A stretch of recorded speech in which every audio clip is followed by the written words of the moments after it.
بسم الله الرحمن الرحيم إن الحمد لله نحمده ونستعينه ونستغفره ونؤمن به ونتوكل عليه فنعوذ بالله من شرور أنفسنا ومن سيئات أعمالنا من يهده الله فلا مضل له ومن يضلل فلا هادي له ونشهد أن لا إله إلا الله وحده لا شريك له ونشهد أن محمدا عبده ورسوله أما بعد فقال عز من قائل شهد الله أنه لا إله إلا هو والملائكة وأولو العلم قائما بالقسط لا إله إلا هو العزيز الحكيم. معزز ملت اسلامیہ کے پاسبانوں اور محترم خواتین ملت ماؤں اور بہنوں، اللہ تعالیٰ سے میں دعا کرتا ہوں کہ اللہ تعالیٰ جیسے ہم اور آپ کو اس مبارک مجلس میں جمع کیا ہے، اسی طریقے سے ہم تمام کو جنات الفردوس میں جمع کریں، آمین یا رب العالمین. تو آج ہم جس امام کے تعلق سے سننے والے ہیں وہ بہت بڑے عالم، بہت بڑے محدث گزرے ہیں، جن کا نام ہے امام احمد بن حنبل، جو بغداد میں پیدا ہوئے اور بغداد میں وفات پائے. ان کا لقب ہے امام المحدثین، امیر المؤمنین فی الحدیث، حدیث کے امام، اور امام اہل سنت والجماعہ اور اہل سنت کے امام ہیں. یہ جس دور میں پیدا ہوئے وہ دور 160 پر 4 ہجری کا تھا. ان کے دور میں حدیث کا علم، دین کا علم حاصل کرنے کا ایسا شغف پیدا ہو گیا لوگوں کے درمیان. آپ چھوٹے سے چھوٹے جھوپڑی میں بھی ایسے لوگوں کو دیکھیں گے جو قرآن کا مذاکرہ کر رہے ہیں. بڑے سے بڑے امیر کے محلات میں دیکھیں گے کہ حدیث کا درس چل رہا ہے. مکہ، مدینہ، کوفہ، بصرہ، عراق، شام، مصر، ایسے بستیاں ہیں جہاں علم کا جو ہے دورہ ہو گیا. لوگ علم حاصل کرنے کے لیے بہت دور کے سفراں کرتے تھے، محنت مشقت اٹھاتے تھے. دور ہی ایسا ہے کہ لوگ، ہر آدمی نبی صلی اللہ علیہ وسلم کے احادیث کے تعلق سے گفتگو کرتا ہے، ہر آدمی احادیث پر بحث کر رہا ہے، ہر آدمی قرآن کی تفسیر کر رہا ہے. دور ایسا ہے. ایک چیز ہے ایک آدمی کی محنت، ایک چیز ہے دور ویسا ہونا. آج ہمارے معاشرے میں آپ سمجھنا چاہتے ہیں تو آج ہمارا دور ٹیکنالوجیکل ورلڈ ہے. ہر آدمی کے پاس قیمتی موبائل ہے، وہ انٹرنیٹ کو ایکسس کرتا ہے بیٹھی جگہ. انٹرنیٹ کا دور ہے، ہر جگہ کمپیوٹرز ہیں. آدمی کچھ بھی نہیں معلوم وہ بھی کمپیوٹر استعمال کرتا ہے. ایسے ایسے موبائل ہیں جس میں ایسے ایسے ٹیکنالوجی سے آپ تصور بھی نہیں کر سکتے. ہزاروں، 50,000، 60,000 روپے کے موبائل سے لوگ استعمال کرتے ہیں.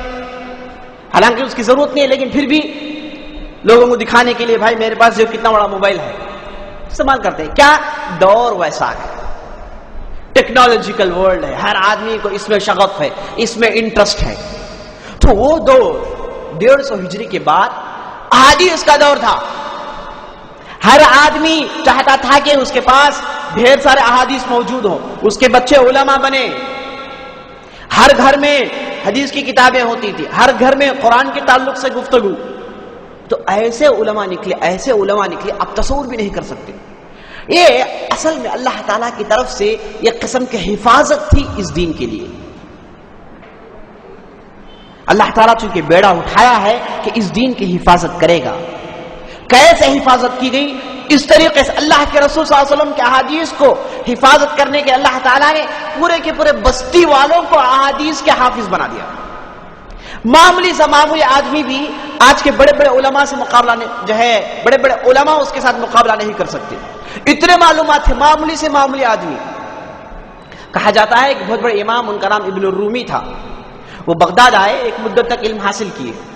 اس کے بعد جب وہ واپس جانا چاہ رہے تھے، اپنے گھوڑے کو لیے، بولے کہ واپس اپنی بستی جاتا ہوں. وہ ایران سے آئے تھے، واپس بستی کے لیے نکلے. راستے میں ایک بازار پڑتا ہے، بازار میں داخل ہوئے تو بازار میں دیکھ رہے ہیں کہ ایک آدمی ٹماٹر پیاز بیچ رہا ہے اور اس کے ساتھ اس کا غلام ہے.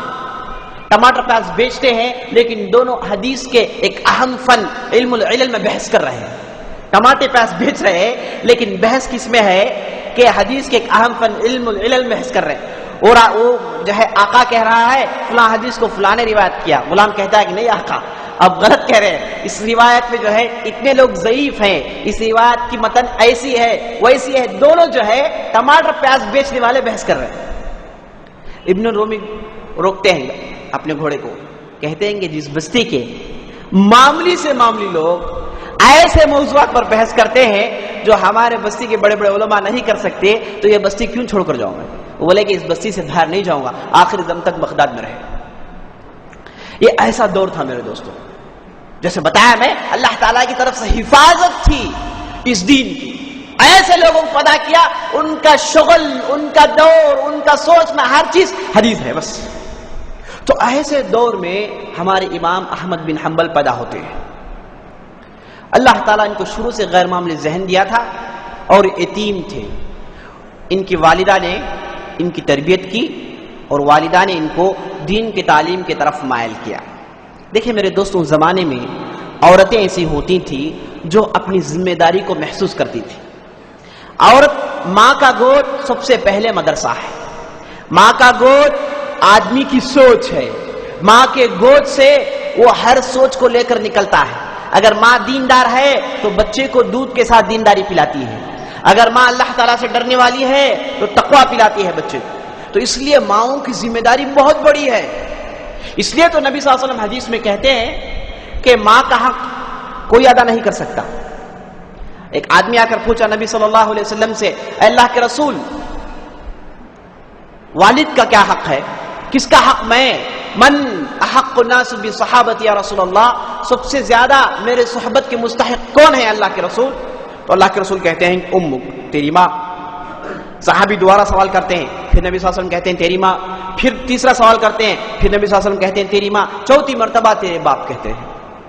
ماں کی اتنی بڑی اہمیت ہے جی. اور یہاں تک نبی صلی اللہ علیہ وسلم کہہ دیے الجنت تحت اقدام الامہات، جنت ماؤں کے قدموں کے تلے ہے. اور عورت کے لیے اس لیے اسلام میں زیادہ واجبات نہیں ہے. عورت کے لیے جائز نہیں کہ وہ اسلام کی حفاظت کے لیے تلوار سونت کر کفار کے سامنے کھڑے ہو جائیں. عورت کے لیے جائز نہیں کہ وہ جو ہے اپنا گھر چھوڑ کے لمبے لمبے سفر کرے، لمبے لمبے جو ہے علم حاصل کرنے کے لیے سفرات پر چلے. نہیں، عورت کے لیے صرف ذمہ داریاں محدود ہیں اور عورت کے لیے جنت حاصل کرنا آسان ہے. کیا ہے؟ وہ اپنے شوہر کی اطاعت کرے اور بچوں کی پرورش اچھا کرے. بس یہ دو کام کر لے، اس کے لیے جنت ہے. آسان ہے اس کے لیے. مردوں کے لیے ویسا نہیں ہے. مردوں کے لیے ڈھیر سارے جو ہے ذمہ داریاں ہیں. وہ گھر کے باہر کے موضوعات، دوسرے ڈھیر سارے موضوعات پر غور کرنا چاہیے. اس کے بہت سارے ذمہ داریاں ہیں جسے وہ ادا کرنا چاہیے. لیکن عورت کے لیے بالکل سمپل ہے شریعت. وہ اپنی شوہر کی اطاعت کرے اور بچوں کی پرورش صحیح کریں. بس آسان ہے عورتوں کے لیے جنت حاصل کرنا. لیکن اس کے باوجود بھی جنت میں عورتیں کم ہوں گی، جہنم میں عورتیں زیادہ ہوں گی. وجہ کیا ہے کہ یہ دونوں فریضوں کو بھی ادا نہیں کر سکتی، یہ دونوں ذمہ داریوں کو صحیح طریقے سے ادا نہیں کرتی. تو شوہر کی اطاعت، بچوں کی پرورش. تو دیکھیں گے آپ کل کے ہمارے جو امام شافعی تھے، اس سے پہلے امام مالک تھے، اور اس کے علاوہ ڈھیر سارے ایسے ائمہ ہیں جو بڑے بڑے ائمہ گزرے ہیں، جو بڑی بڑی خدمات انجام دیے ہیں. ان کے پیچھے کون ہیں؟ ان کی والدہ ہے. والدہ ایسی تربیت کرتی ہے. اور آپ کو میں قصہ بتاتے چلوں ربیعۃ الرائے امام مالک کے استاد کا. کہا جاتا ہے کہ ان کے والد بہت بڑے مجاہد تھے، بہت بڑے مجاہد تھے. اور ان کی شادی ہوتی ہے ربیعہ کے والدہ سے. شادی ہونے کے 1 سال کے بعد اعلان یہ ہوتا ہے کہ مجاہدین کی ضرورت ہے، سولجرز کی ضرورت ہے جو ایران کے حدود میں لڑے. تو ان کے والد ان کے والدہ کے پاس 30,000 درہم دیتے ہیں، دے کر کہتے ہیں کہ میں جہاد کو جا رہا ہوں، پتہ نہیں کب آؤں گا، اگر بچہ پیدا ہو تو اس کی اچھی تربیت کرنا. یہ کہہ کر چلے جاتے ہیں. تو گھر میں ایک بچہ پیدا ہوتا ہے جن کا نام تھا ربیعہ. 25 سال کے بعد یہ نکل کر آتے ہیں، مدینے میں داخل ہوتے ہیں، سیدھا اپنے گھر کی طرف جاتے ہیں. اب اس زمانے میں اصول تھا کہ آدمی سفر کے واپسی میں فوراً گھر میں نہیں جاتا تھا، سب سے پہلے مسجد میں جاتا، مسجد میں جا کر 2 رکعت نماز پڑھتا، اس کے بعد گھر میں جاتا. یہی سنت کا طریقہ ہے. وہ سیدھا آتے ہیں مسجد میں داخل ہوتے ہیں، مسجد نماز پڑھ رہے ہیں، دیکھ رہے ہیں کہ ایک آدمی بیٹھا ہے، کم سی نظر آ رہا ہے، اور اس کے سامنے ڈھیر سارے لوگ بیٹھ کر درس سن رہے ہیں، اور ایسی تقریر ایسا بیان کر رہا ہے کہ لوگ اش اش کر رہے ہیں. نماز پڑھنے کے بعد گھر میں جاتے ہیں، گھر میں جا کر جو ہے بیٹھتے ہیں، بیوی سے ملاقات کرتے ہیں. 25 سال کے بعد آئے ہیں تو بیوی سے پوچھتے ہیں کہ میں نے جو 30,000 درہم تمہارے پاس رکھا تھا، تم نے اس کا کیا کیا؟ بیوی کہتی ہے کہ آپ آنے سے پہلے مسجد ضرور گئے ہوں گے. بولے کہ ہاں. آپ نے مسجد میں کیا دیکھا؟ وہ کہنے لگے کہ مسجد میں نماز پڑھ رہا تھا تو دیکھ رہا تھا ایک شیخ صاحب بہترین درس دے رہے ہیں، اور جو ہے شعراء اور مقرر ہیں، کئی لوگوں کو اللہ کے نام سے ڈرا رہے ہیں، رو رہے ہیں، رلا رہے ہیں. تو کہتی ہیں کہ یہ آپ کے اولاد ربیہ ہے، آپ نے جو 30,000 درہم میرے لیے رکھ کر گئے تھے اسے میں نے جو ہے اس کی تربیت میں صرف کیا ہے. تو یہ والدہ تھی جو ربیہ کو اتنا بڑا امام بنائی، اور ساری دنیا میں تمام احادیث کی کتاب میں ربیہ کا نام ہر جگہ آپ کو مل جائے گا، اور امام مالک کے استاد تھے. تو ایسی تھی میرے دوستوں. والدہ کی جو ہے بہت بڑی ذمہ داری ہے، بچوں کی سوچ کو بنائیں، بچپن سے اللہ تعالیٰ کا ڈر ڈالیں، ایسے قصے ان کو سنائیں، ایسے باتیں سکھائیں چھوٹے چھوٹے بچے کو کہ اس کے دل میں اللہ کا ڈر پیدا ہو جائے. بچپن سے وہ اللہ سے ڈرے، دل کے اندر اللہ کا ڈر منقوش ہو جائے. لیکن آج ہماری عورتیں کیا ہیں، بچے کو سب سے پہلے کیسے گانا سکھاتی ہیں. بولتے ہیں کہ میرا بچہ اچھا گاتا ہے، دیکھو یہ وہ گانا گاؤ، دکھا بیٹا جی وہ گاتا ہے، دیکھو گانا گاتے ہیں جی، دیکھیے کہ اچھا گاتا ہے. اور ماں کے گود میں کیا سیکھتا ہے؟ گالیاں سیکھتا ہے جی، جھوٹ بولنا سیکھتا ہے، کیسے دھوکہ دینا سیکھتا ہے جی. اگر ایسے بچے پیدا ہوں تو اس امت کا کیا بھلا ہوگا جی. تو ماؤں کی ذمہ داری ہے کہ وہ بچوں کو ایسا جنے جو اللہ سے ڈرے، اور دین کا خوف، دین پر عمل کرنے کا جذبہ ان کے اندر سے بچپن سے پیوست کر دے. بہرحال امام احمد بن حنبل کی والدہ ایسی تھی جو بچپن سے امام احمد بن حنبل کو جو ہے اس تربیت کی، اور قرآن کے حافظ بنتے ہیں. اور سب سے پہلے امام حشیم ایک بہت بڑے محدث تھے، ان کے پاس جا کر علم حاصل کرتے ہیں. کہتے ہیں امام احمد بن حنبل میں ان کے پاس 16 سال سے پڑھ رہا ہوں، جب میری عمر 16 سال کی تھی تب سے ان کے درس میں جا رہا ہوں. تقریباً میں نے ان سے 3000 احادیث سنے ہیں، اور مجھے آج بھی وہ 3000 احادیث بزبان یاد ہیں. تو ایسا علم حاصل کیا. اور اس کے بعد امام احمد بن حنبل کی خوبی دوسرے امام یہ ہے کہ ان کو غضب کا حافظہ تھا. غضب کا حافظہ. ایک بہت بڑے امام ہیں، ان کا نام ہے امام ابو زرع. ابو زرع یہ بھی بہت بڑے محدث ہیں، چوٹی کے محدث ہیں. ان کے تعلق سے آتا ہے کہ مرض الموت میں ہیں، مرنے کے قریب ہیں، بستر میں لیٹے ہوئے ہیں. لوگ ان کی زیارت کے لیے آئے تو حالت موت کی ہے، لیکن ایک مسئلے میں بحث چھڑ گئی جی. امام ابو زرع بولے کہ آدمی کے لیے جائز ہے وہ حج کے موقع پر کنکریاں اونٹنی بیٹھ کر مارے. حج کے موقع پر کنکریاں جو مارتے ہیں عام طور پر لوگ چل کر مارتے ہیں. امام ابو زرع کہتے ہیں کہ آدمی کے لیے جائز ہے کہ وہ سواری میں بیٹھ کر کنکریاں مارے. اب جو آئے تھے وہ بولے کہ نہیں، آدمی کو چل کر مارنا ہے. اب دونوں میں بحث چھڑ گئی تو وہ صاحب بولے کہ آپ کچھ دلیل یاد ہے؟ یہ سب کہاں چل رہی بحث؟ موت کی حالت میں ہے آدمی، جو ہے ابھی ان قریب مرنے والا ہے، وہ اسی نزاع کی حالت میں ہے. لیکن بحث دیکھیے، علمی بحث، دور ویسا تھا، سوچ ویسی تھی. تو ابو زرع بولے ہاں مجھے ایک حدیث یاد ہے، حدثنا جعفر حدثنا عن صالح حدثنا عبداللہ بن مسعود، کہتے ہیں نبی صلی اللہ علیہ وسلم نے جو ہے اس چیز کی اجازت دی ہے کہ آدمی سواری میں بیٹھ کر کنکریاں مارے. مرنے کی حالت میں پوری حدیث سناتے ہیں. اور کہتے ہیں کہ جیسے حدیث ختم کیے ان کو ایسے نزاع کی حالت آئی، سانس روک کر وفات پا گئے. یہ ہیں ابو زرع. اور کہا جاتا ہے کہ ابو زرع کو تقریباً 2 لاکھ احادیث یاد تھیں. ابو زرع کہتے ہیں، ان سے بھی بڑے امام تھے امام احمد بن حنبل. ابو زرع سے ایک آدمی آ کر پوچھتا ہے کہ میں دیکھتا ہوں کہ آپ بہت بڑے حافظ ہیں، جو بھی حدیث بولی آپ اپنے حفظ سے بولتے ہیں، آپ کی نظر میں آپ زیادہ حافظ ہیں یا پھر امام احمد بن حنبل؟ ابو زرع کہتے ہیں کہ میری نظر میں امام احمد بن حنبل میرے سے زیادہ حافظ ہیں. وہ آدمی پوچھتا ہے کہ کیسے؟ ابو زرع کہتے ہیں کہ امام احمد بن حنبل کے یہاں تقریباً جو ہے 12 اون کتابیں ہیں. کتنے کتابیں ہیں؟ 12 اون کتابیں ہیں. یہ پوری کتابیں انہوں نے اپنے ہاتھوں سے لکھی ہے. اپنے اساتذہ سے سن کر لکھا ہے. لیکن کسی کتاب میں بھی پوری کتابیں کیسی ہیں؟ پورے ہنٹس ہیں، بس پوری مکمل کتاب نہیں ہے، صرف ہنٹس ہے. وہ دیکھ کر ان کو کئی چیزیں یاد آ جاتی، ایک چیز دیکھے 1000 چیزیں یاد آتی. تو ابو زرع کہتے ہیں کہ میں جب ان کی کتابیں کھول کر پڑھا مجھے کچھ بھی سمجھ میں نہیں آیا. جہاں کہیں بھی دیکھتا ہوں صرف حدیث ہے، محدثین کے نام نہیں ہے. لیکن جب بھی احمد بن حنبل درس دینے کے لیے کتاب لے کر بیٹھتے ان تمام محدثین کا نام لیتے جن سے انہوں نے حدیث کو سنا ہے. تو اس سے معلوم ہوتا ہے کہ احمد بن حنبل مجھ سے زیادہ بڑے حافظ ہیں. ایک آدمی آ کر امام احمد بن حنبل کے پاس سوال کرتا ہے، کہتا ہے کہ امام صاحب ایک آدمی محدث بننے کے لیے شرط کیا ہے؟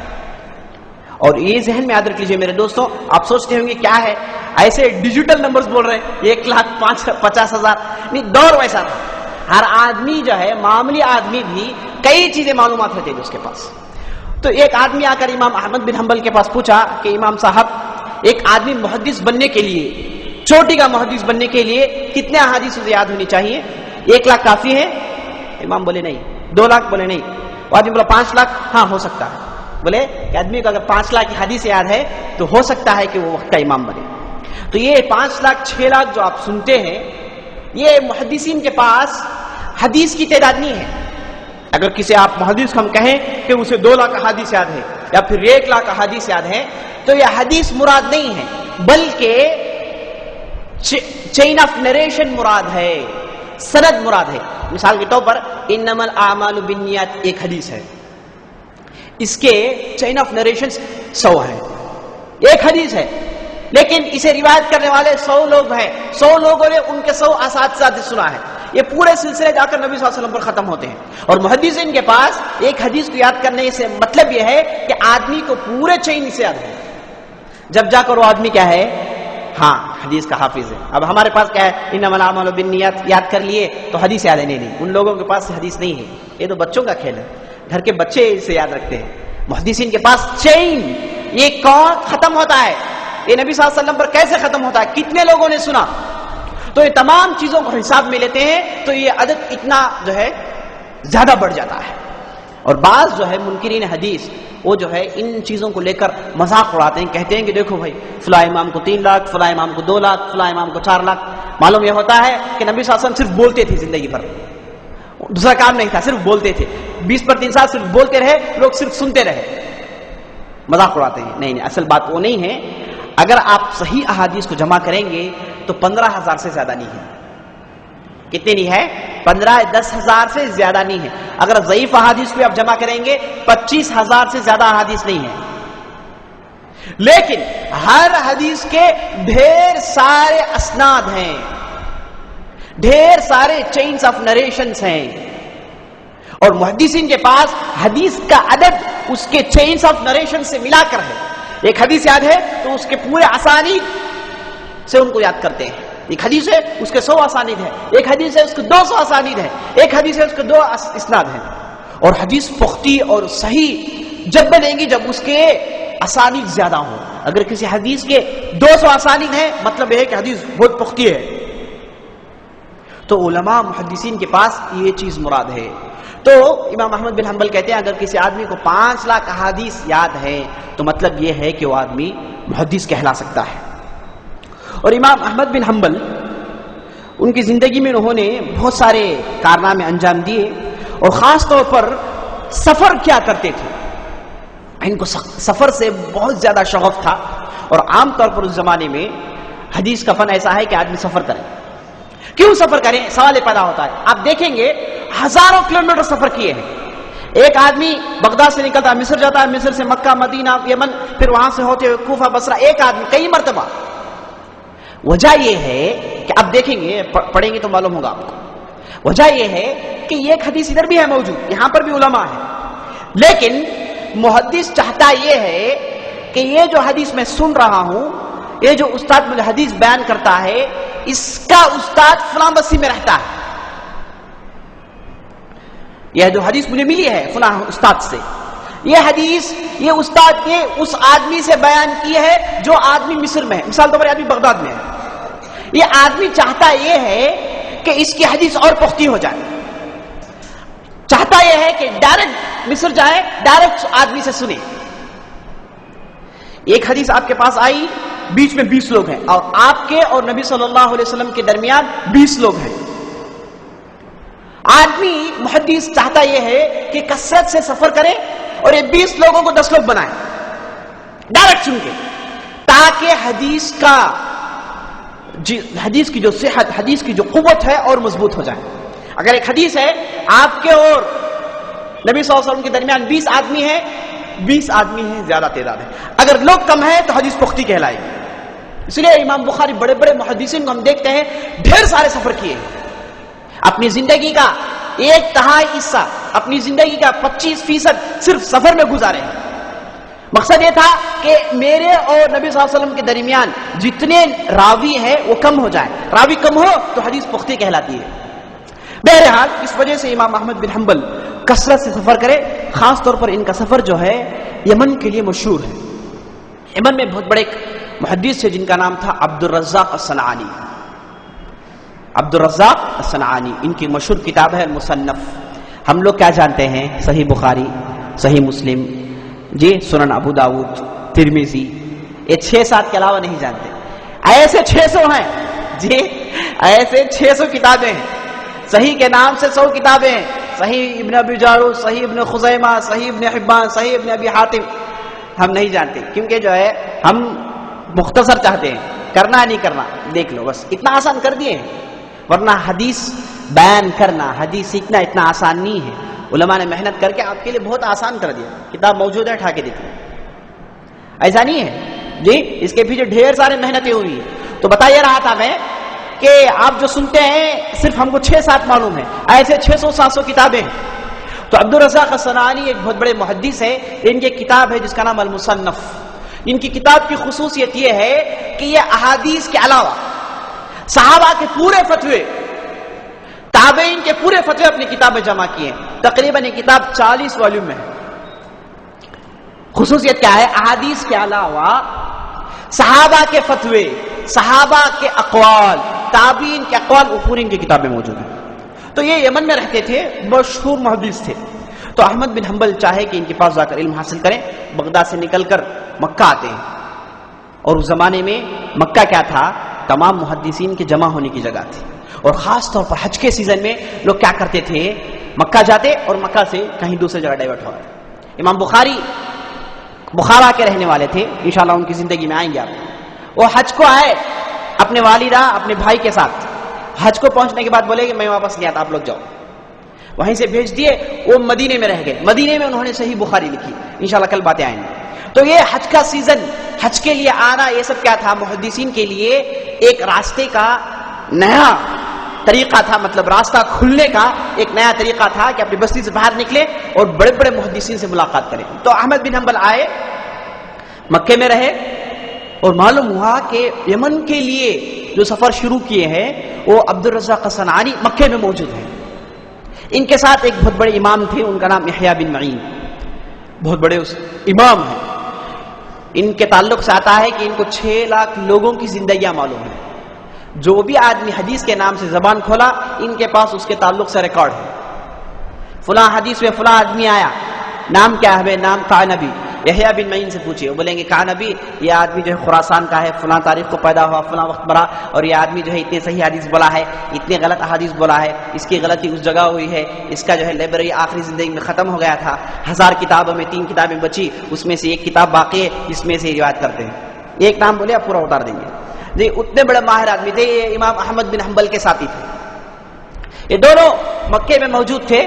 معلوم ہوا کہ عبد الرزاق الصنعانی موجود ہیں، تو یحییٰ بن معین بولے کہ چلو بھائی، سفر جو ہے 1000 کلومیٹر کا بچ گیا، یہیں پر علم حاصل کر لیتے ہیں۔ احمد بن حنبل بولے نہیں، میں اس نیت سے نکلا ہوں کہ میں یمن میں جا کے ان سے ملاقات کروں، یہاں پر ملاقات نہیں کروں، مکے ملاقات نہیں کرتے، یمن کو جاتے ہیں۔ اور احمد بن حنبل کی خصوصیت یہ تھی کہ اللہ تعالیٰ ان کو انتہائی تقویٰ دیا تھا، اور لوگوں سے بے نیاز تھے، کسی کی بھی مدد لیتے نہیں تھے۔ انتہائی مصیبت کی بھی حالت آ جائے، کسی سے مدد لینا ان کے لیے جو ہے ناگوار ہے۔ کہا جاتا ہے کہ جب یمن کے لیے سفر کیے، راستے میں نفقہ ختم ہو گیا، جو پیسے لے کر آئے تھے ختم ہو گئے۔ اب ضرورت پیسوں کی پڑی ہے، راستہ سفر کرنا ہے۔ لوگ آئے ان کے ساتھ آ کر بولے کہ لیو بھائی خرچ میرے پاس سے لے لو، گئے ادھر پہنچنے کے بعد واپس دے دینا، بولے کہ نہیں۔ فلاں آ کے پیسے دیے، بولے کہ نہیں۔ سب کو انکار کر دیے۔ آخر کار چونکہ سفر اس زمانے میں کاروانوں کے ساتھ ہوتا ہے، قافلوں کے ساتھ ہوتا ہے، تو گئے ایک قافلے کے سردار کے پاس، راستے میں پوری اس کی خدمت کی، اس کا بوجھ ڈھوتے تھے، اس کی خدمت کرتے تھے، تو وہ روزانہ جو ہے چند پیسے دیتا تھا، اسے جماتے تھے۔ لوگوں کے پیسے لینا ان کی یہ دشواری نہیں تھی، اتنی خودداری تھی، غرض جو بھی ہو میں لوگوں سے پیسے نہیں لوں گا۔ کہا جاتا ہے کہ یہ جب یمن پہنچے، داخل ہوئے یمن میں، اور عبدالرزاق صنعانی سے ملاقات کرنے گئے، گھر میں گئے، ان کے دستک دی، تو گھر کے باہر ایک آدمی بیٹھا تھا، وہ بولا کہ بھائی اس وقت امام صاحب باہر نہیں آتے اور غصہ آ جائیں گا، آپ جو ہے دستک دیں گے تو احمد بن حنبل جو ہے صبح سے شام تک گھر کے دروازے کے پاس بیٹھے رہے۔ شام کے وقت تو امام صاحب باہر نکلے، عبدالرزاق صنعانی باہر نکلے تو دیکھ رہے ہیں کہ ایک بچہ اپنے پاس کتاب رکھ کر بیٹھا ہے، پوچھتے ہیں کیا میں ماجرا ہے؟ تو امام احمد بن حنبل اٹھ کر کہتے ہیں کہ میرا نام احمد بن حنبل ہے، میں بغداد سے آیا ہوں آپ سے ملاقات کرنے کے لیے۔ عبدالرزاق صنعانی کہتے ہیں آپ احمد بن حنبل ہیں؟ احمد بن حنبل کہتے ہیں کہ ہاں میں احمد بن حنبل ہوں، یہ لیجیے تحفہ۔ کیا تحفہ ہے؟ تحفہ حدیث کی کتاب ہے، یہ لیجیے تحفہ آپ کے لیے میں لایا ہوں۔ وہ لے کر دیکھتے ہیں، واہ کیا بہترین احادیث ہے، اور اس میں اسانید کتنے کم ہیں، بہت خوش ہو جاتے ہیں۔ اس کے بعد احمد بن حنبل ان کے پاس ایک مدت تک علم حاصل کرتے ہیں، اور جب وہ یمن میں تھے، ہوتا ایک مرتبہ یہ ہے کہ ان کے کمرے سے ان کے کپڑے چرا لیے جاتے ہیں۔ کئی دن تک عبدالرزاق کے پاس نہیں آئے، کمرے سے کپڑے چرا لیے گئے، کیونکہ اس زمانے میں کپڑے آدمی کے پاس ایک سیٹ ہوتا ہے، ہم جیسے نہیں 25 سیٹ، یہ پینٹ 10، شرٹ 15، جھبے 15، جی نہیں، ایک دو سیٹ ہوتے ہیں۔ تو ان کے پاس ایک سیٹ تھا جو چوری چلی گئی، اب گھر میں ہے بغیر کپڑے کے، کئی دن تک باہر نہیں نکلے۔ تو عبدالرزاق صنعانی آئے زیارت کرنے کے لیے، دستک دیے، دروازہ نہیں کھولے احمد بن حنبل، اندر سے آواز دیے کہ کون ہے بھائی؟ عبدالرزاق بولے کہ میں آیا ہوں۔ تو احمد بن حنبل بولے کہ میں دروازہ کھول نہیں سکتا، میری حالت ویسی ہے۔ تو پوچھے کیا ماجرا ہے؟ تو بولے کہ میرے کپڑے چوری چلے گئے۔ تو عبدالرزاق فوراً بولے کہ میرے پاس کپڑے ہیں، اب دروازہ کھولے میں دیتا ہوں۔ احمد بن حنبل بولے نہیں چاہیے مجھے۔ بولے کہ بھائی کپڑے کم از کم لے لو، بولے نہیں چاہیے کپڑے۔ تو آخر کیسے باہر آئیں گے؟ تو احمد بن حنبل بولے کہ آپ کو سفیان بن عیینہ کی روایتیں آپ کے پاس ہیں، سفیان بن عیینہ کی روایتیں آپ کے پاس ہیں، ایک بہت بڑے محدث گزرے۔ عبدالرزاق صنعانی کہتے ہیں کہ ہے میرے پاس چند۔ احمد بن حنبل بولے کہ میرے پاس ان کی پوری روایتیں ہیں، تو پھر کیا کریں؟ بولے کہ جاؤ بازار سے خالی پیپر لاؤ، میں لکھ کر دیتا ہوں، اس کے بدلے آپ مجھے 2 کپڑے دینا۔ وہ گئے جو ہے 2 خالی کاغذات لا کر دیے، اندر بیٹھ کر سفیان بن عیینہ کے پورے روایت لکھ کر باہر دے دیے، تو 2 کپڑے ملے، پہن کر باہر آئے احمد بن حنبل۔ تو اس طریقے سے جو ہے اللہ تعالیٰ نے ان کو ایسا تقویٰ دیا تھا، کسی سے کسی بھی مہلت پر ایک پیسہ زندگی میں نہیں لی۔ کیسے زندگی گزارتے تھے؟ کہا جاتا ہے ان کے والد وراثت میں گھر چھوڑ کر گئے، گھر کو انہوں نے 2 تقسیم میں ڈیوائڈ کیا، ایک حصے میں رہتے تھے، ایک حصے میں کرائے کو چھوڑ دیا۔ اب وہ کرایہ والے کے پاس کرایہ لیتے تھے اور زندگی گزارتے تھے۔ اب کرایہ والے کے ساتھ ماجرا کیا ہے؟ ایک مرتبہ ہوتا یہ ہے کہ ان کے گھر کے سامنے ایک باوڑی تھی، اس میں جو ہے ایک بچہ جو ہے احمد بن حنبل کا ایک جو ہے قینچی ڈال دیتا ہے، تو کرایہ والا نکل کر آ کر دیکھتا ہے، وہ اتر کر قینچی نکال کر لا کر احمد بن حنبل کے پاس دیتا ہے، بولتا ہے کہ دیکھو آپ کو بچہ جو ہے قینچی کو جو ہے باوڑی میں ڈال دیا ہے۔ احمد بن حنبل قینچی لیتے ہیں، کہتے ہیں کہ 3 مہینے کا کرایہ معاف، کہتے ہیں 3 مہینے کا کرایہ معاف، بہت اچھا کام کیا میرے لیے۔ اب اندر گئے، بولے کہ ہاں، تو 3 مہینے کا کرایہ معاف۔ اس طریقے سے کرایہ لے کر زندگی گزارتے تھے۔ اللہ المستعان۔ یہ ایسے قصے ہیں کہ ہو سکتا ہے کہ سننے والا بولے کہ امام صاحب بھائی آپ جو ہے ہمارے ساتھ مذاق کر رہے ہیں، آج کے دور میں ایسے باتیں بولے تو ہم کہاں جانا۔ لیکن حق یہ ہے کہ ایسے لوگ تھے، اللہ تعالیٰ سے ڈرنے والے تھے، جب جا کر یہ دین کی حفاظت ہوئی۔ اور ڈھیر سارے واقعات ہیں، میں جلدی جو ہے ان کی زندگی کا اہم واقعہ بیان کر دیتا ہوں۔ ان کی زندگی میں سب سے اہم واقعہ علی بن المدینی، ایک بہت بڑے محدث ہیں، امام بخاری کے استاد ہیں، وہ کہتے ہیں کہ اللہ تعالیٰ نے اس دین کی حفاظت 2 لوگوں سے کی ہے۔ ایک ابوبکر صدیق سے، جب فتنہ ردہ پڑا، جب لوگ نبی صلی اللہ علیہ وسلم کے وفات کے بعد مرتد ہو گئے، تو ابوبکر صدیق ایسے مضبوط اڑے رہے اور ان لوگوں سے جہاد کیے اور تمام لوگوں کو واپس مسلمان بنائے۔ تو جو کارنامہ ابوبکر صدیق کا تھا بہت بڑا تھا، ایک ان کے ذریعے سے۔ دوسرا احمد بن حنبل کے ذریعے سے، ایک بہت بڑا فتنہ اس زمانے میں آیا. فتنے کا نام ہے فتنے خلق قرآن. فتنے خلق قرآن. یہ فتنہ کیا ہے اسے سمجھ لیجئے مختصر طور پر. قرآن یہ اللہ تعالیٰ کی صفت ہے. کلام اللہ یہ اللہ تعالیٰ کی صفت ہے. اللہ تعالیٰ کی 99 صفت ہے، اس میں سے ایک صفت ہے کلام. اللہ تعالیٰ بولتا ہے. کلم اللہ موسیٰ تکلیما. موسیٰ سے اللہ تعالیٰ نے کلام کیا. تو کلام کرنا یہ اللہ تعالیٰ کی صفت ہے. جو بھی چیز اللہ کی صفت ہے وہ غیر مخلوق ہے. غیر مخلوق کیا مطلب؟ کریٹڈ نہیں ہے، چونکہ اس کا تعلق اللہ سے ہے. اللہ کریٹر ہے تو اللہ کے پورے صفات کریٹر ہیں.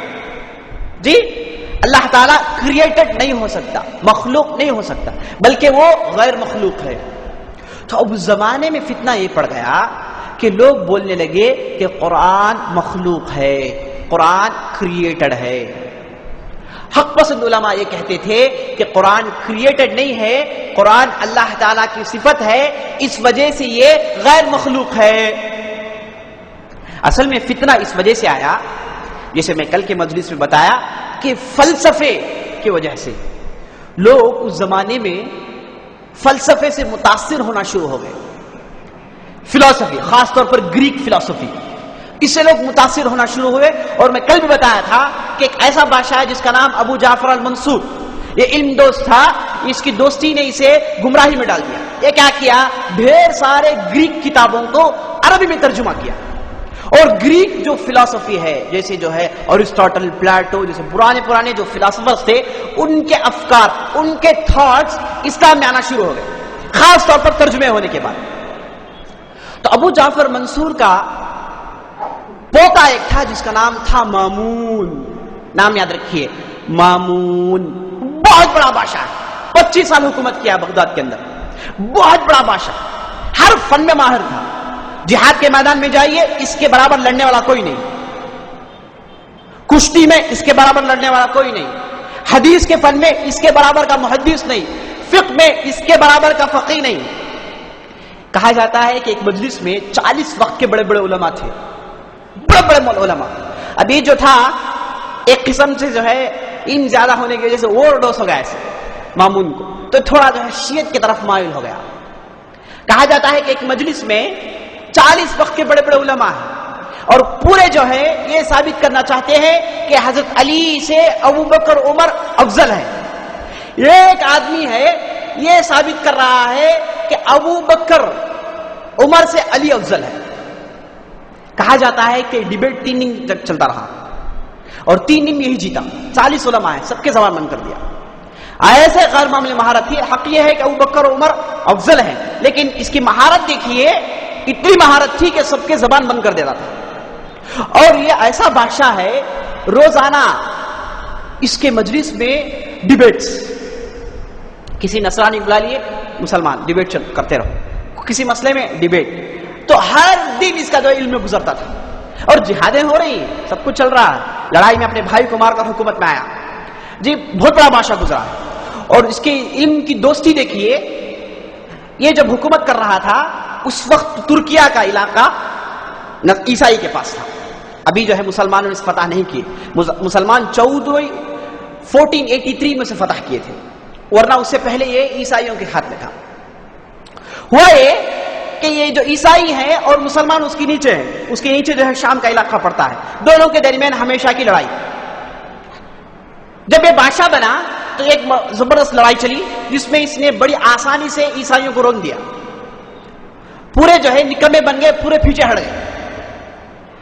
اور اس کے بعد اعلان یہ کرتا ہے، سب سے پہلا یہ کہتا ہے کہ میں چاہتا ہوں کہ تم لوگوں سے دوبارہ نہیں لڑوں.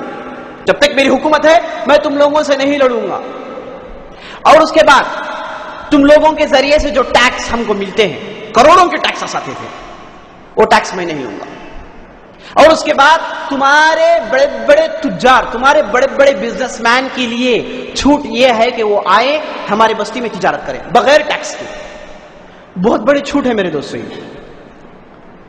کہتا ہے کہ یہ 3 چھوٹ میں دیتا ہوں، لیکن شرط یہ ہے، دیکھیے علم کی دوستی، شرط یہ ہے کہ ترکیہ کے اندر اور یورپ کے اندر خاص طور پر جو حکومتیں ترکیہ کی حکومت کے ماتحت ہیں، اس میں جتنے بھی لائبریریز ہیں، جتنے بھی کتابیں ہیں، پورے کے پورے اونٹوں میں لدا کر میرے بستی کو بھیج دیجیے. یہی اگر یہ کر دیں گے تو 3 ہے، زندگی بھر لڑائی نہیں، جب تک میں بادشاہ رہوں گا لڑائی نہیں، ٹیکسز فری، آپ لوگ آسانی سے تجارت کر سکتے ہیں. یہ کہنا تو وہ لوگ بہت خوش ہو گئے. ساری کی ساری کتابیں اونٹوں میں لدا کر پورے کے پورے بغداد آ کر پہنچ گئی. اور اس کے بعد یہ اعلان کیا کہ اگر یہ کتابوں کا ترجمہ کرنے والے مل جائیں تو ان کو میں ماہانہ اتنی تنخواہ دیتا ہوں. تو ڈھیر سارے گریک زبان کے ماہرین، ڈھیر سارے جو ہے دوسرے لینگویجز کے ماہرین جمع ہوئے اور کتابوں کا ترجمہ شروع ہو گیا.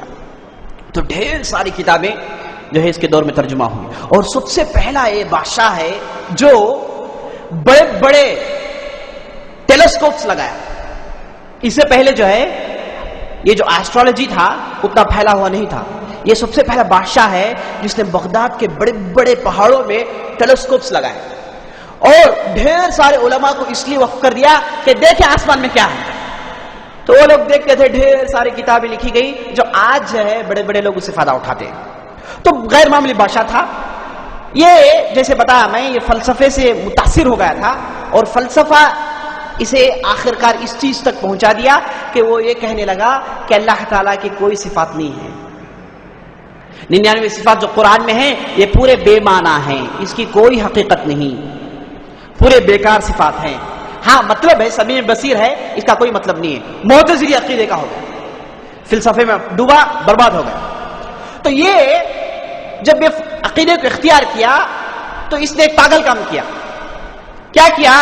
بولا کہ جتنے بھی بڑے بڑے علماء اسلامی حکومت میں ہیں سب اس عقیدے کو مانے، کمپلسری مارنا چاہیے. کیا عقیدہ؟ قرآن مخلوق ہے، اللہ کے صفات نہیں ہیں، اللہ کے پورے صفات مخلوق ہیں.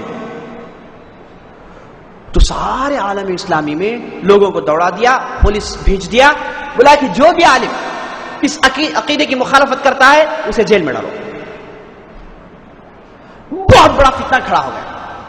ایسا فتنہ دیکھیے اب صرف ایک بستی نہیں ہے، پورے عالمی اسلامی متاثر ہے اس سے. اور مامون کا روب، حکومت کا روب تصور نہیں کر سکتے آپ. تو بڑے بڑے علماء کیا کیے اس وقت کے، ایسے باتیں بولنے لگے جس سے کیا ہے مخالفت ظاہر نہیں ہوتی، دو ٹک باتیں کہنے لگے.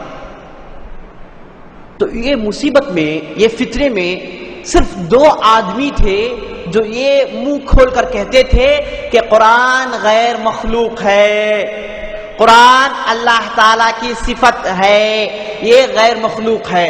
2 کون ہیں؟ ایک احمد بن حنبل، دوسرے محمد بن نوح. جب احمد بن حنبل سے پوچھا گیا بغداد کی ایک مسجد میں، حکومت کے لوگ آ کر پوچھے کہ آپ کی رائے کیا ہے، کہ آپ قرآن کو مخلوق کہتے ہیں غیر مخلوق کہتے ہیں؟ احمد بن حنبل بولے کہ میرا عقیدہ یہ ہے کہ قرآن غیر مخلوق ہے. بولے کہ عرض کرو ان کو. احمد بن حنبل کو عرض کر لیا گیا اور ان کے ساتھ اور ایک آدمی جن کا نام تھا محمد بن نوح. دوسرے علماء ایسی ویسی باتیں بول کر حق جانتے تھے لیکن حکومت کے پریشانی میں کون جائے گا، ایسی باتیں بولے جس سے حق معلوم نہیں ہوا، باتیں ملا کر بول کے خاموش رہ گئے. لیکن احمد بن حنبل تھے جو صریح کہتے تھے کہ نہیں قرآن غیر مخلوق ہے، عقیدہ یہی ہے، یہی عقیدہ ہے جو صحابہ کا تھا اور نبی صلی اللہ علیہ وسلم کا تھا. اس طریقے سے برملا حق بولنے لگے تو ان کو ارسٹ کر لیا گیا. کہا جاتا ہے کہ 3 سال تک یہ جیل میں تھے اور 3 سال تک ان کو خوب مارا گیا. جب ان کو ارسٹ کر کے بادشاہ کے پاس لے کر گئے تو مامون وفات پا گیا. جس دن ارسٹ کیا گیا اس دن مامون مر گیا. تو دوسرا بادشاہ بنتا ہے جس کا نام تھا معتصم، جو 8 سال حکومت کرتا رہا. تو اس کے مجلس میں روزانہ احمد بن حنبل کو بلایا جاتا تھا اور پوچھا جاتا تھا کہ آپ کس عقیدے کے قائل ہیں. احمد بن حنبل کہتے ہیں کہ قرآن غیر مخلوق ہے. تو کئی مرتبہ مناظرے ہوئے. ایک مرتبہ مناظرے میں پوچھا گیا کہ آپ کہتے ہیں کہ قرآن غیر مخلوق ہے، اللہ تعالیٰ قرآن میں کہتا ہے اللہ خالق کل شیء، یعنی اللہ تعالیٰ ہر چیز کا خالق ہے. تو قرآن ایک چیز ہے یا نہیں ہے؟ قرآن ایک چیز ہے یا نہیں ہے؟ تو احمد بن حنبل بولے اچھا ایسی بات ہے تو اللہ تعالیٰ قرآن میں دوسری جگہ کہتا ہے صالح علیہ السلام کے قوم پر جو عذاب آیا، وہ جو گھناونے ابر آئے، تو اس کے تعلق سے اللہ تعالیٰ کہتا ہے تدمر کل شیء، یہ ایسے آبر تھی، ایسی مصیبت تھی جو ہر چیز کو برباد کر دی، ہر چیز کو برباد کر دی. لیکن اس کے بعد قرآن کہتا ہے فَأَصْبَحُوا لَا يُرَىٰ إِلَّا أَمَاكِنَهُمْ. اور جب عذاب آ کر چلے گیا تو صرف ان لوگوں کی لاشیں موجود تھیں، صرف ان لوگوں کے گھرے جو ٹوٹے پھوٹے تھے وہ تھے. تو سب چیز برباد کر دی جو اللہ تعالیٰ بولا ہے قرآن میں، لیکن ادھر دیکھیے ان کے لاش ان کے گھر موجود ہیں، تو سب چیز اس میں داخل نہیں ہے. اس طریقے سے دلیل توڑے. ایک آدمی ادھر سے دلیل پوچھتا ہے، اس کا دلیل توڑے. مجلس میں بڑے بڑے علماء معتزلی عقیدے کے بیٹھے ہیں، سب کے دلیل توڑتے ہوئے جا رہے ہیں. آخرکار ان کو بہت مصیبتیں جھیلنی پڑی اور خوب مارا گیا، لیکن آخری دم تک یہ جو ہے حق بولتے رہے. ان کے تعلق سے کہا جاتا ہے کہ جب جیل میں تھے تو ان سے ملاقات کرنے کے لیے چند لوگ آئے، آ کر بولے کہ امام صاحب آپ کیسے جو ہے اس مصیبت کو برداشت کرتے ہیں، کیسے تکلیف برداشت کرتے ہیں، آپ کچھ نہ کچھ کہہ دیجئے جیسے دوسرے علماء کہیں، آپ کے لیے آسانی ہے. تو احمد بن حنبل بولتے ہیں کہ نہیں ہرگز میں آخری دم تک حق بولتا رہوں. اور آخری بولے کہ میں سب چیز برداشت کر سکتا ہوں، لیکن یہ کوڑے جو برساتے ہیں، یہ جو کوڑے مجھ میں مارے جاتے ہیں، یہ میں برداشت نہیں کر پا رہا ہوں. تو کہا جاتا ہے کہ ان کے ساتھ ایک چور جو ہے جیل میں تھا. وہ چور اٹھ کر بولا کہ احمد بن حنبل آپ فکر مت کرو بھائی، 2 کوڑے معلوم ہوتے ہیں، اس کے بعد معلوم نہیں ہوتا. 2 کوڑے برستے ہیں تو اس کے بعد جسم سن ہو جاتا ہے، اس کے بعد 1000 بھی کوڑے مارے معلوم نہیں ہوتا. آپ بے فکر رہیے، حق میں اڑے رہیے. تو احمد بن حنبل جو ہے جیل سے باہر آ کر کہتے تھے لوگوں سب کی بات کام نہیں آئی مجھے، لیکن یہ جو چور کی بات جو تھی ہمیشہ کام آتی رہی مجھے. اس کے کانسیپٹ میں زندگی بھر گزارتا رہا. جب بھی مجھے لے کر جا کر رکھے جاتا تو میں 2 کوڑے برداشت کرتا، بس اس کے بعد مجھے معلوم نہیں ہوتا. 1000 کوڑے برسائے جاتے ہیں لیکن برداشت کرتے رہتے. تو ایسا مارا جاتا تھا، ایسا مارا جاتا تھا. تپتی ہوئی دھوپ ہے اوپر اور بادشاہ کھڑا ہے ساتھ، کوڑے برسائے جا رہے ہیں. مارنے کے بعد کہتا ہے بادشاہ دیکھو میں تم پر رحم کرنا چاہتا ہوں، یہ عقیدہ چھوڑ دو. احمد بن حنبل بولتے ہیں کہ میں چھوڑنے کے لیے تیار ہوں، یہ ایک دلیل دے دو، تو بس ایک دلیل دے دو. ایک مرتبہ ہوتا یہ ہے ڈیبیٹ میں، کئی ڈیبیٹ چلتے رہے، تقریباً 4 سال تک صرف یہی کام تھا، روزانہ ڈیبیٹ. تو ایک دن آ کر احمد بن حنبل بولے بادشاہ کے پاس، میں کل رات خواب میں دیکھا کہ قرآن میرے پاس آیا، آ کر جو ہے ایک کونے میں نماز پڑھا، سجدہ کیا. تو بادشاہ بولا کیا مذاق کرتے ہیں جی، قرآن کیسے جائیں گا، کیسے نماز پڑھیں گا جی، قرآن کیا مخلوق؟ یہ تو میں بول رہا ہوں. بولے یہی تو میں بول رہا ہوں، آپ یہ ماننے کے لیے تیار نہیں ہے، دوسرے مسئلے میں اٹکے ہوئے ہیں. اس طریقے سے پوری زندگی ڈیبیٹ کرتے رہے اور اللہ تعالیٰ نے آخرکار ان کے مسئلے کو حل کر دیا. جب معتصم مر گیا، ایک دوسرا بادشاہ جس کا نام تھا متوکل، جو پکا اہل سنت و جماعت کا عقیدے کا تھا، وہ آیا احمد بن حنبل کو تمام پریشانی سے رہا کر دیا. اور اس کے بعد احمد بن حنبل کھلا درس دیتے تھے اور ان کے مجلس میں لاکھوں کی تعداد کے لوگ آتے تھے. اور ڈھیر سارے واقعات ہیں. ان کے چند اہم اقوال، چند سنہرے اقوال سن لیجئے، اس کے بعد انشاءاللہ ہم اپنی بات ختم کرتے ہیں. یہ کہتے ہیں، عام طور پر یہ کہتے تھے الخوف یمنعنی اکل الطعام والشراب وَإِذَا ذَكَرْتُ الْمَوْتِ هَانَ عَلَيَّ كُلُّ أَمْرِ الدُّنْيَا. کہتے ہیں کہ اللہ کا ڈر ہے، مجھے کھانے پینے کے لیے نہیں چھوڑتا، کھانے پینے کے لیے نہیں چھوڑتا. ان کا کھانا پوری زندگی میں کیا تھا؟ روٹی اور اس کے ساتھ کیا کہتے ہیں اس خل، روٹی اور اس کے ساتھ جو ہے سرکہ. پوری زندگی یہی کھاتے تھے. اور ان کے تعلق سے آتا ہے کہ یہ 20 سال گزر گئے، 20 سال سے سالنہ نہیں کھائے، سالنے کا ٹیسٹ نہیں جانتے تھے. پوری زندگی جو ہے ایسا گزارا. کہتے ہیں کہ مجھے اللہ تعالیٰ کا ڈر کھانے پینے نہیں چھوڑتا، اور میں جب بھی موت یاد کرتا ہوں دنیا کے پورے مسائل میرے سامنے آسان ہو جاتے ہیں. وہی تو ایک چیز ہے جو تمام مسئلے کو ختم کرنے والی ہے. اس کے بعد کہتے ہیں ما اعدل بالفقر شيئا ولو وجدت السبيل لخرجت حتى لا يكون لي ذکر. میرے نظر میں یہ جو غریبی میں برداشت کرتا ہوں یہ کچھ بھی نہیں ہے، اور مجھے جو بہت بڑی مصیبت آئی ہے وہ میری شہرت ہے. میں چاہتا ہوں کہ کچھ ایسی چیز مجھے نظر آ جائے جس کے ذریعے سے شہرت سے بچ جاؤں. بہت مشہور تھے، بہت مشہور تھے. آخر دم تک جو ہے یہی دعا کرتے تھے کہ اللہ مجھے شہرت سے بچا. اس کے بعد کہتے ہیں اريد ان اكون في شعب بمكة حتى لا اعرف قد بليت بالشهرة اني اتمنى الموت صباحا ومساء. میں چاہتا ہوں کہ مکے کی کوئی ایک گلی میں زندگی گزار دوں، معمولی زندگی گزار دوں. اللہ تعالیٰ نے مجھے شہرت دے کر بہت بڑی مصیبت میں پھنسا دیا ہے، اور اللہ تعالیٰ سے رات دن یہی دعا کرتا ہوں کہ اللہ تعالیٰ مجھے شہرت سے بچا لے. دیکھیے کیسے تھے امام. لیکن آج ہمارے لوگ کیا ہیں, شہرت کے لیے کروڑوں خرچہ کرتے ہیں.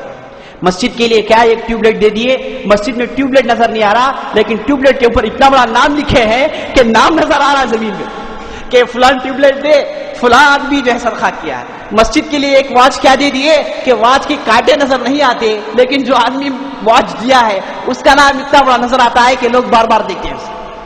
یہ ایسی حالت ہے ہماری. لیکن ہمارے بڑے دیکھیے کیسے تھے, اس لیے حکومتیں کی. یہ ان کے ہاتھ میں کئیوں لوگ, کئیوں عیسائی, کئیوں یہودیوں نے اسلام قبول کیا ہے. لیکن میں اس میں تفصیل میں نہیں گیا, مختصر طور پر آپ کو جو ہے اہم باتیں ان کی زندگی کے بتا دیتا ہوں. ان کی وفات کیسے آئی, یہ اہم چیز ہے.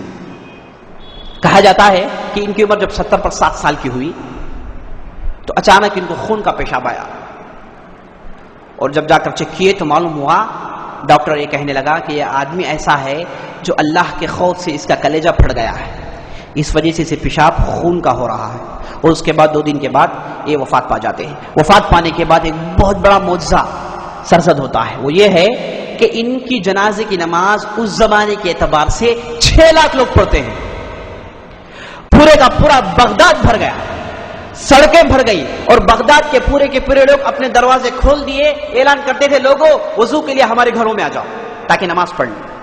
تو بہت بڑی تعداد ان کے جنازے کی نماز پڑھی, اور کئی لوگ راستے میں آ رہے تھے, اور کئی دن تک ان کے جنازے میں, ان کے جو ہے قبر میں جنازے کی نماز پڑھی گئی تھی. تو اللہ تعالیٰ جو ہے ان کو یہ چیز دیا ہے. اور اس کے بعد جو ہے